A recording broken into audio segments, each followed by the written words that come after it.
भिवंडीमध्ये कोणत्याही पक्षाला बहुमताचा आकडा गाठता न आल्यानं महापौर पदाची निवडणूक रखडली, तर सत्ताधाऱ्यांकडे बहुमत नसल्यानं निवडणुकीची तारीख जाहीर केली जात नसल्याचा काँग्रेसचा आरोप.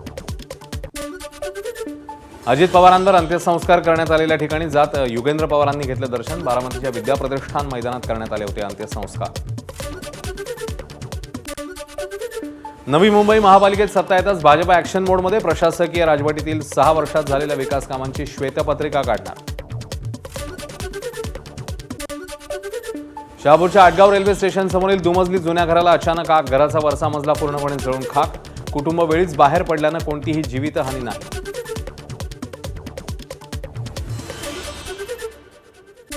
राष्ट्रीय स्वयंसेवक संघाच्या प्रवासावर आधारित शतक चित्रपटाला अजय देवगणने दिल्या शुभेच्छा. 100 वर्षात राष्ट्रनिर्मितीत संघाचं मोठं योगदान असल्याची अजय देवगणची एक्सपोज. मुंबईच्या मालाडमध्ये मोअर्स अँड पॅकर्सकडून अभिनेत्रीची फसवणूक. अभिनेत्री खुशी चौधरीच्या घरून सामान नेण्यात आलं, मात्र सामान योग्य ठिकाणी पोहोचवण्यासाठी फिरवाफिरवी करण्यात येत असल्याची अभिनेत्रीची तक्रार. दक्षिण कोरियाची 9 फायटर जेट्स सौदी अरेबियाला जात असताना गुजरातमध्ये उतरली. वाटेत तांत्रिक थांबा आणि इंधन भरण्यासाठी जामनगरमध्ये या जेट्सना लँडिंगसाठी परवानगी देत भारताकडून मैत्रीपूर्ण संबंधांचं आणि तांत्रिक सज्जतेचं दर्शन. T20 विश्वचषकासाठी कोलकात्यातलं ईडन गार्डन स्टेडियम सज्ज. भारतात T20 वर्ल्ड कप होत असल्यानं ईडन गार्डन स्टेडियमला विद्युत रोषण आहे.